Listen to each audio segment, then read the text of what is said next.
A sickening crack echoed across the narrow street as the teenage boy's arm snapped at the elbow.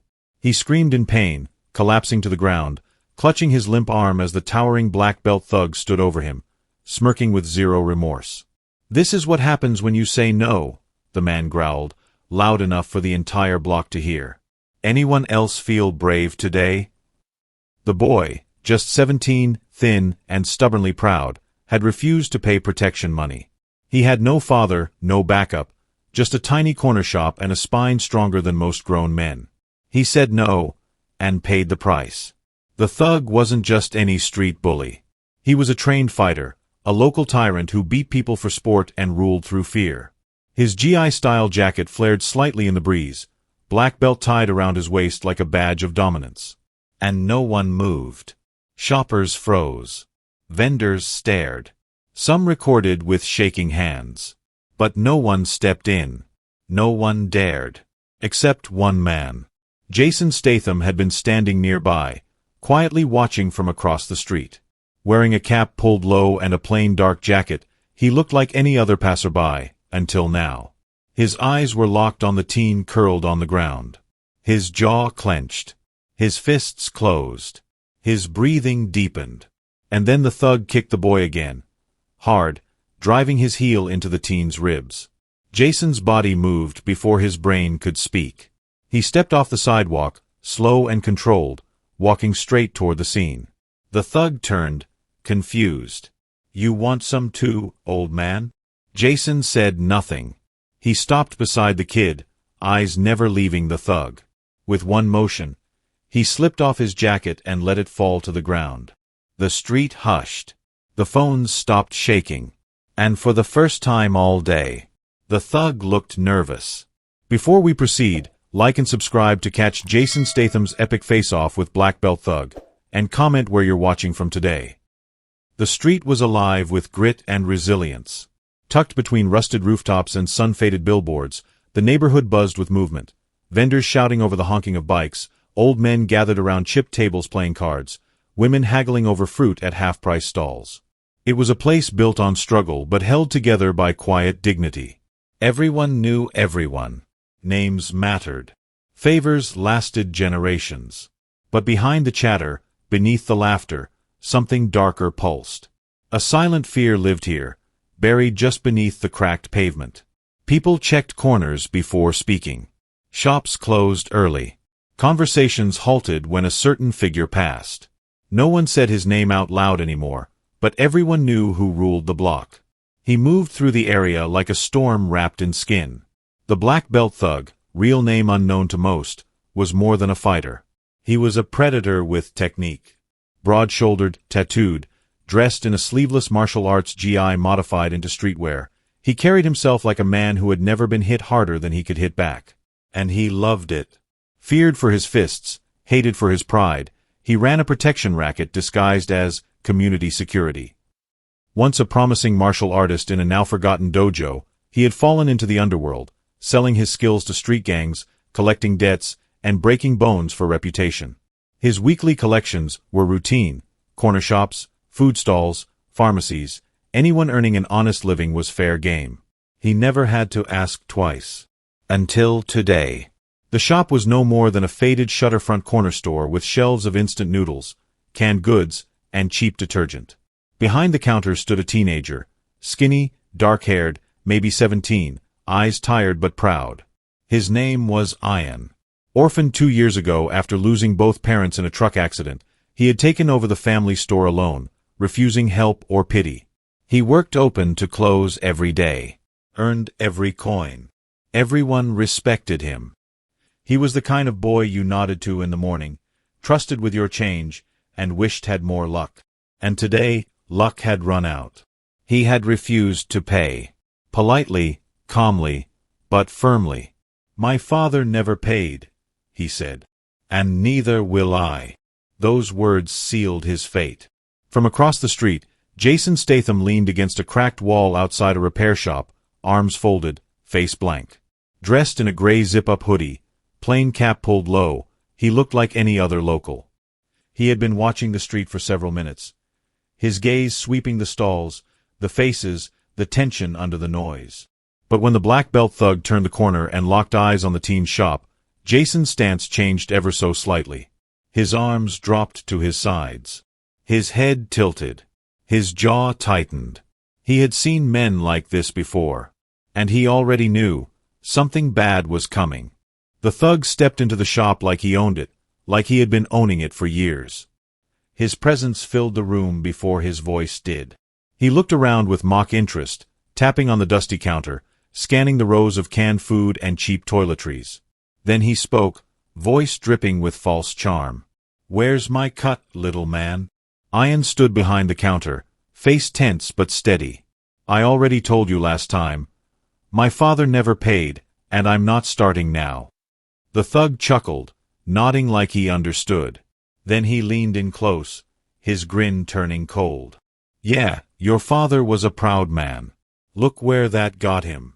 6 feet under with an empty bank account." Ian flinched, but said nothing. The thug clicked his tongue and turned his head toward the small plastic tip jar beside the register. "This all you've made today? That's sad, bro, real sad." He shook the jar once, coins rattling. "What you gonna do when someone smashes your window, huh? Who you gonna call?" "The cops." Ian's voice came low but steady. "I'll deal with it. Myself." Wrong answer. The thug dropped the jar. Coins scattered across the floor. He took a slow step around the counter, now just inches from Ian. "You're either real brave, or real stupid." Ian stood his ground, shoulders squared, but he was trembling slightly. "I'm not giving you anything. This shop's all I've got. And I won't let you take it." There was a pause, just long enough for hope to slip in. Then the thug's hand moved. A slap cracked across Ian's face, sharp and loud. The boy stumbled, crashing into the shelf behind him. Glass jars tumbled. One shattered. Before he could recover, the thug grabbed him by the collar and hurled him forward. Ian's body slammed onto the ground with a thud. He tried to get up, but the man dropped a knee straight onto his shoulder. The sound that followed was grotesque. Ian screamed as his arm bent the wrong way, elbow dislocated, bones shifting. He curled in on himself, face twisted in agony, gasping for breath. The thug stood, towering over him, unfazed. This is what happens when you forget your place. Outside, the crowd had formed. Not close. No one dared get close, but a loose ring of silent witnesses. Shopkeepers, customers, an old man on a stool, a delivery boy on his scooter. Phones were out, but not a single person moved. They had seen this man break bigger men than the kid on the floor. They had seen bruised faces, broken noses, shattered egos. Every time someone resisted, this was the result. No one helped then. No one helped now. Across the street, Jason Statham finally stepped off the wall. He crossed the road slowly, each step measured, eyes fixed on the boy crumpled on the floor.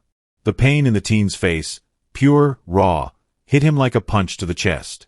The thug turned as Jason approached, eyebrow raised. "What's this?" "Back up," he scoffed. "Get lost, Grandpa." Jason didn't answer. He knelt beside Ian, his movements quiet, deliberate. One hand gently lifted the boy's head. The other steadied his broken arm. Ian winced but did not resist. Jason looked him in the eye. "You're okay," he said softly. "You held your ground." The boy nodded through clenched teeth, tears streaking his cheeks. Then Jason stood. He took 2 steps forward and stopped, facing the black belt thug head-on. No expression. No threat. He simply reached up, grabbed his jacket collar, and pulled it off. It fell to the pavement behind him. The silence grew heavy. The thug chuckled. "Oh, what? You gonna fight me now? You serious?" Jason's fists clenched at his sides. His stance said everything his mouth never had to. The thug's smirk faded. The street braced itself. And the real fight hadn't even begun yet. The black belt thug let out a sharp bark of laughter, tossing his head back like this was all a joke. His shoulders rolled, arms loose at his sides as he took a step forward and sized Jason up. "You serious right now?" he said, shaking his head. "You look like someone's tired uncle just rolled in from a long shift at the docks." He pointed to Jason's gray hoodie lying on the ground. "What's that? You gonna fold that up neatly after I drop you, old man?" The crowd chuckled nervously, unsure if they were watching a beatdown or the start of something else. The thug leaned in slightly, voice lowering to a taunting growl. "Look, I don't know what fantasy you're living in, but this is real life. And in real life, people like you get put in the ground for stepping in where you don't belong." Jason didn't blink. "Let me guess, you saw your little action movies, threw a couple kicks in the mirror, and thought you were invincible, huh?" The thug moved in closer, nose inches from Jason's face. "I'm a black belt, old man. I've broken real fighters. You're just another idiot looking to be famous in someone's viral video." Jason's eyes didn't move. And that silence, it was not hesitation. It was a calculation. A few more seconds passed.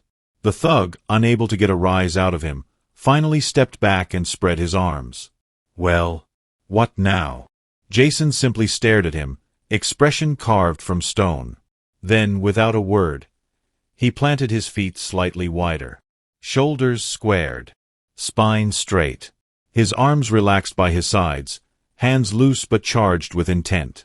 The stance wasn't flashy. It wasn't theatrical. It was dangerous. Deadly quiet settled in the street. Jason didn't need to shout. He didn't need to posture. Every person watching could feel it.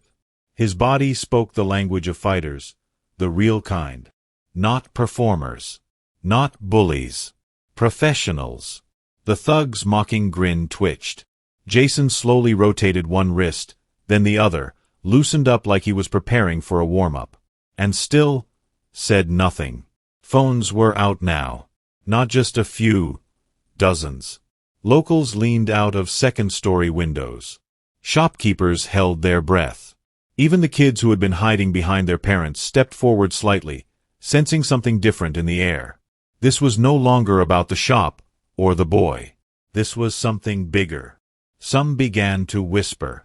"That's not just some guy. Look at his stance. I've seen that face before. Online maybe?" But no one spoke loud enough to interrupt. The thug started pacing slightly now, bouncing on the balls of his feet, still trying to regain control of the moment. "You ain't moving. You scared?" he asked, still trying to needle Jason. "Fine. I'll move for you." He suddenly lunged forward without warning, closing the distance in a flash, launching a lightning-quick jab aimed straight for Jason's nose. A blur. But Jason moved. Not fast.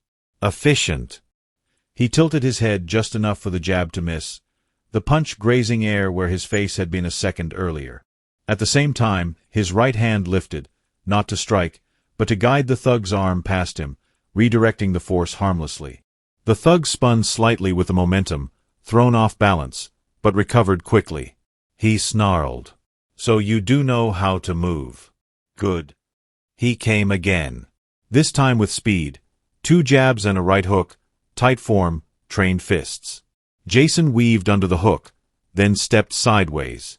Still no counters. Still no words. The thug grunted in frustration. "Hit me back, coward." But Jason remained still. He had not thrown a single punch. He was reading him. And it showed. The black belt's breathing changed. Shorter, faster. That grin was gone now, replaced with irritation. His crowd was no longer amused. They were watching something unravel. He attacked again, harder this time. A sharp front kick aimed at Jason's ribs. Jason pivoted on his heel and caught the kick mid-air with his forearm, absorbing the impact without flinching. Then, finally, he struck. A single elbow. Lightning fast. It hit the thug in the chest like a battering ram, knocking him back 2 steps. It was not a wild swing. It was not loud. It was just real. And it was only the beginning. The moment Jason's elbow connected, the black belt thug staggered back, more from surprise than pain. His confidence cracked, but only for a breath. Then he roared, "You're dead." He charged. His fists came fast, tight, disciplined, practiced. Years of dojo drills poured into his strikes as he let loose a brutal combination. Left jab, right cross, low kick, everything sharp, precise, and unrelenting. Jason deflected the first few, but the thug was fast, faster than expected. A sharp hook caught Jason on the side of his jaw. His head jerked back. Blood traced the corner of his lip. Before he could fully recover, a front kick slammed into his stomach, driving him 2 steps back toward a row of crates stacked against the storefront. The thug grinned and pressed the attack. A downward hammer fist forced Jason to block high, but the moment he did, a vicious knee slammed into his thigh. Jason grunted. His stance wobbled for half a second. The crowd gasped. "You're not built for this," the thug spat, circling like a wolf. "You came to play hero. But this isn't a movie." He darted in again, throwing a spinning back fist aimed at Jason's temple. Jason ducked too late. It clipped the side of his head. His vision blurred for a moment as he stumbled sideways, shoulder crashing into a lamppost. He braced himself, shook it off, and reset, but now the thug smelled blood. He unleashed a flurry, jabs to the chest, a high kick toward the head, followed by a low sweep aiming to take Jason's legs out. Jason jumped back, but not far enough. The thug's shin clipped Jason's ankle, and for a split second, Jason dropped to one knee. The crowd murmured louder now. Jason looked up from the pavement, breathing heavy, face bruised. The thug cracked his neck and smirked. "Stay down, man. Before you get embarrassed." Jason wiped the blood from his mouth, said nothing, and slowly stood up. His feet planted again. The thug's face hardened. He stepped forward once more, confident, his strikes coming faster now, each one heavier than the last. Jason blocked most, but not all. A right cross slammed into his cheek. Another knee hit his ribs. His body jerked with the force. He was taking damage, barely keeping ground. But his eyes, they never looked away. They were studying, waiting. Jason staggered back another step, his chest rising and falling with heavier breaths. His ribs ached, jaw sore, leg sore. The thug advanced again, throwing a tight hook. But this time, Jason saw it coming. He leaned just enough for the punch to miss and returned fire. Fast, compact, driving his knuckles into the thug's exposed side, right below the floating rib. A deep grunt burst out of the man as he winced, surprised at the precision. Jason did not give him time to recover. He stepped in close, too close for the thug's long strikes to land effectively. His elbow cracked against the man's shoulder, then again against his chest. He shifted weight, pivoted, and drove his palm up into the underside of the thug's chin. It snapped the man's head back, breaking his rhythm. Jason stayed on him. He grabbed the thug's jacket collar with one hand, used the other to drag him toward the nearby metal post. With a twist of his hips, he slammed the man's back against the steel frame. The thug growled and swung wildly. Jason ducked, used the missed punch's momentum, and shoved him headfirst into a stack of milk crates piled next to the shop. They toppled with a crash. The crowd roared louder now, some backing up, others pulling out their phones again. The black belt scrambled to his feet, now dirty, breathing heavier, face twisted in frustration. Jason stepped forward. Not fast. Not aggressive. Just relentless. The thug lunged again, throwing a kick, but Jason caught it mid-air. Before the man could counter, Jason swept his other leg out from under him. The black belt hit the pavement hard, back first, wind knocked from his lungs. Jason stood over him. For a half-second, they locked eyes. That was the first moment the thug's face showed something new. Fear. He rolled to the side, scrambled to his feet, swung a pipe he had picked up from the debris, desperation now fueling his movements. Jason sidestepped, ducked under the swing, and drove a vicious knee into the thug's stomach. Then grabbed the pipe midair, twisted it from his hand, and tossed it away without looking. Jason's movements were tighter now, sharper.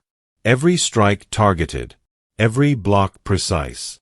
He was not just hitting harder, he was thinking faster.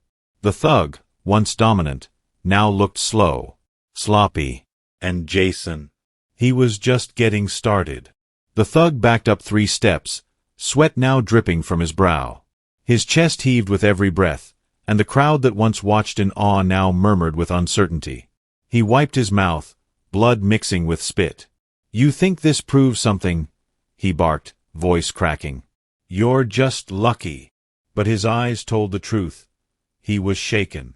He lunged forward again, throwing a wild punch, then another. Sloppy, heavy, uncoordinated.